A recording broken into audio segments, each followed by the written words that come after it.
Isang report ang natanggap ng Kawit Cavite Police Station noong ika-21 ng Pebrero taong 2020 tungkol sa isang babaeng natagpuang naliligo sa sarili nitong dugo sa loob ng kanyang bahay. Pagdating ng mga pulis sa crime scene, agad nilang napansin ang naiwang kutsilyong pinaghihinalaan nilang ginamit na murder weapon. Ang babae ay walang saplot pang ibaba, kaya agad naisip ng mga pulis na napagsamantalahan din ang biktima. Pero sino nga ba ang mag-aakala na ang tulad niyang tahimik na namumuhay mag-isa at marangal na nagtatrabaho para sa sarili at sa kanyang pamilya ay sasapitin ng isang madilim na trahedyang gumulat sa mga taga-Kawit, Cavite. Bago po tayo magpatuloy ay gusto ko lamang pong sabihin na hindi po intensyon ng inyong lingkod na i-disrespect ang ating subject sa video ito. Gusto lamang po nating magbigay ng kaalaman sa ating manonood na maaari nating kapulutan ng aral. Lahat ng impormasyong nakalap ko tungkol sa kasong ito ay nakita at nabasa ko sa iba't ibang sources sa internet. Kaya kung gusto nyo ng mga ganitong klase ng kwento ay huwag po ninyo sanang kalimutang mag-subscribe at pindutin na rin ang like button para matulungan nyo akong magpatuloy sa paggawa ng mga ganitong klase ng content.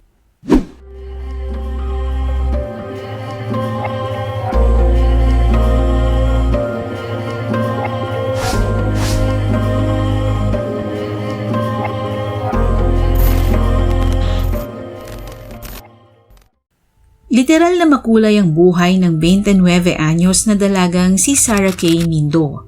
Para sa kwentong ito, tawagin na lamang natin siya sa pangalang Kay. Ang pagpipinta gamit ang makukulay na pintura ang siya nitong pinagkakaabalahan kapag walang pasok sa trabaho bilang customer service representative ng isang bangko sa Taguig. Nag-iisang anak lamang si Sarah Kay na tubong Romblon. Taglay niya ang kasipagan sa trabaho lalo pat siya lamang ang kumakayod para sa kanyang ina na si Susan na naiwan sa Romblon. Bukod sa pagtatrabaho sa bangko, mayroon din itong maliit na negosyo at ito ay ang pagpipinta ng mga nagagandahang sneakers. Kitang-kita naman talaga ang galing niya sa pagpinta na makikita sa kanyang mga social media account. Mayroon din siyang YouTube channel kung saan naman makikita na isa siyang masayahing tao. At dito rin niya naipapamalas ang kanyang angking talento sa pagpipinta. Ito at ang kanyang trabaho ay sapat upang maitaguyod niyang mag-isa ang sarili at ang kanyang pamilya. Dahil malayo ang Cavite sa Taguig kung saan siya nagtatrabaho, alas 5 pa lamang ng umaga ay umaalis na siya ng bahay para makaiwas sa traffic at para hindi siya malate sa trabaho. Maging ang kanyang mga kapitbahay ay nakasanayan na rin ang routine na ito ng dalaga. Noon ngang ika-21 ng Pebrero taong 2020, alas 5 ng umaga, malalakas na sigaw ang kumuha ng atensyon ng lalaking kapitbahay ni Kay na tawagin na lamang natin sa pangalang Tomas.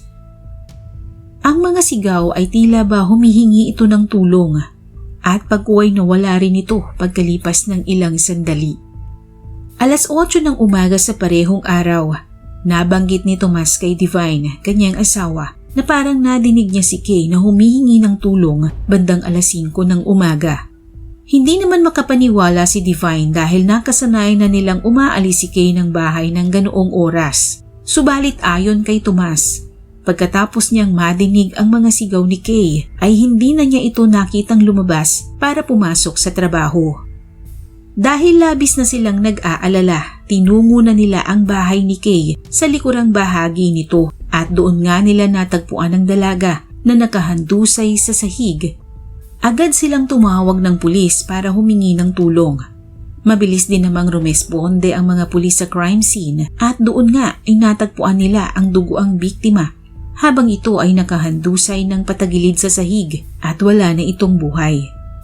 Nakasuot ang biktima ng bestida at nakakoat ng pang-opisina at tinatayang papaalis na ito ng bahay ng maganapang krimen.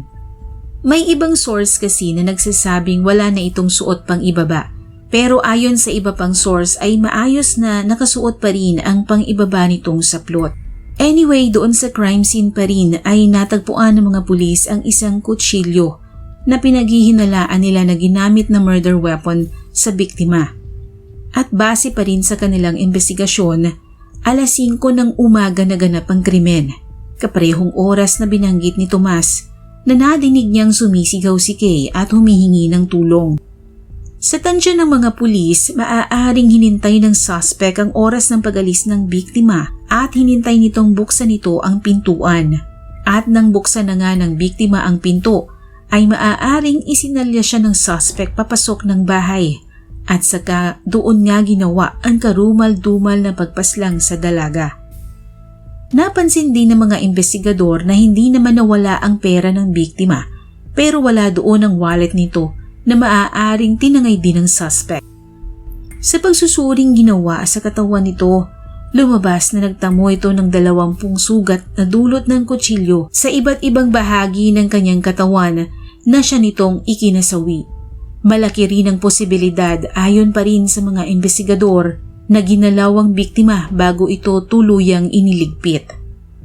Ang mapait na sinapit ni Kay ay nabalitaan na lamang ng kanyang pamilya sa Facebook dahil malayo nga ito sa kanyang pamilya na nasa Romblon. Batay naman sa CCTV footage na kuha sa labas ng bahay ng biktima, nakita ang isang lalaki na lumabas mula sa likurang bahagi ng bahay. Naglakad ito ng normal na para bang walang ginawang krimen. Subalit nahirapan ng mga pulis na kilalanin ng lalaki dahil nakasombrero ito at hindi kita ang kanyang muka sa video. Madilim din ang paligid ng mga oras na iyon dahil lampas alas 5 pa lamang noon ng umaga. Ganun pa man ay may isang witness ang nakakita sa lalaki na lumabas ng bahay si Kay at nakilala niya ang naturang lalaki. Ang tinutukoy ng witness ay si Reggie Boy Estabillo na siyang security guard ng subdivision kung saan naninirahan si Kay. Si Reggie ay 26 na taong gulang na tubong Coronadal, South Cotabato. Noong panahong iyon ay doon din sa isang barracks sa loob ng subdivision nanunuluyan si Reggie. Base sa track record ni Reggie, mabait ito, matulungin at walang kahit na anong masamang record sa loob at labas ng kanilang subdivision. Pero ayon sa mga taga roon, may gusto si Reggie sa biktima at sinubukan itong manligaw sa dalaga, subalit hindi ito pinayagan ni Kay dahil may boyfriend na ito. Pero kahit alam ni Reggie na wala siyang pag-asa kay Kay, patuloy pa rin niyang nililigaw-ligawan ng biktima at may mga pagkakataon pang hinaharang nito si Kay sa tuwing masasalubong niya ito sa gate ng kanilang subdivision. Naniniwala ang mga pulis na maaaring ito ang naging motibo ng suspect upang gawin sa biktima ang krimen.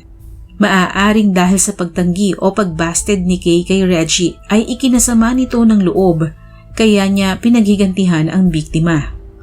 Samantala, tinanong naman ng mga pulis ang mga kasamahan ni Reggie sa barracks kung kanino ang kutsilyong ipinakita nila sa mga ito. Nakilala nila ang kutsilyo at sinabing iyon ang gamit nila sa barracks. Sa puntong iyon nga ay nasisiguro na nila na si Reggie Boy Estabillo na nga ang pangunahin nilang suspect sa pagpaslang kay Kay. Subalit na mga sandaling iyon ay nakaalis na ng kaawit si Reggie at nakapagtago na ito. 3 araw matapos ang krimen, isang impormasyon ang natanggap ng mga pulis na sa Tanza, Cavite nagtatago ang suspect na si Reggie. Hindi nagsayang ng oras sa mga pulis at kaagad nilang ikinasa ang pagtugi sa suspect. Noon ngang ika-24 ng Pebrero taong 2020 ay napasa kamay ng mga otoridad ang suspect dakong alas 10 ng umaga habang naglalakad sa bayan ng Tanza. Hindi na ito nanlaban at maayos na sumama sa mga pulis. Hindi na rin nahirapan ng mga pulis dahil kusa na itong umamin sa kanyang ginawa. Ayon sa extrajudicial confession ni Reggie, nagtungo siya sa bahay ni Kay bandang alas 5 ng umaga noong ika-21 ng Pebrero taong 2020. Nais lamang daw niya sana itong kausapin, subalit sinabihan daw siya nito na hindi siya nito gusto. Kaya nagdilim daw ang kanyang paningin, kaya niya nagawa ang krimen. Subalit itinanggi niya na ginalaw niya ang biktima bago niya ito iniligpit. Pag-amin pa ni Reggie na nakagamit siya ng droga noong araw na iyon. Bagamat itinanggi niyang ginalaw niya ang biktima, Sinampahan pa rin siya ng kasong rape kasabay ng mga kasong murder at robbery dahil sa pagkuha niya sa wallet ng biktima. Ayon sa masusing investigasyon sa kaso, pinag-aralan ng suspect ang bawat galaw ng biktima mula sa oras ng kanyang pagpasok sa trabaho hanggang sa kanyang pag-uwi. Nang makakuha na siya ng tiyempo ay saka niya sinalakay ang biktima sa bahay nito. Nang palabas na ang biktima upang pumasok sa trabaho bandang 5:00 ng umaga, sinunggaban niya ito at saka isinalya pabalik sa loob ng tinutuluyan nitong bahay at saka doon na niya ginawa ang karumal-dumal na krimen. Samantala, matindi ang galit hindi lamang ng mga kaanak ng biktima kundi maging ng mga taong malalapit sa kanya. Dahil dito ay isinisigaw nila na makamit ni Kay ang hustisya at maparusahan ang gumawa noon sa kanya. Ninais din nila na sana ay muling ibalik ang parusang kamatayan nang sa gayon ay mabawasan ang mga taong tulad ni Reggie na walang puwang na mabuhay sa mundo. Ang nais nilang ito ay hindi inaasahang magkakaroon ng katuparan sa ibang paraan dahil hindi pa man nagtatagal sa kulungan ay biglang nakadama ng paninikip ng kanyang dibdib si Reggie. Isinugod ito sa pinakamalapit na ospital ngunit sa kasamaang palad ay binawian ito kaagad ng buhay. Ito'y ikinalungkot ng pamilya ng biktima sapagkat hindi pa man ito napagdudusahan ng kanyang kasalanan ay kaagad itong binawian ng buhay. Kaya para sa kanila ay hindi pa rin nila nakamit ang inaasam na hustisya. At dahil patay na nga ang akusado, naisara ang kasong ito. Ang kasong ito ay isang paalala para sa ating lahat na maging maingat at mapagmatsyag sa ating paligid.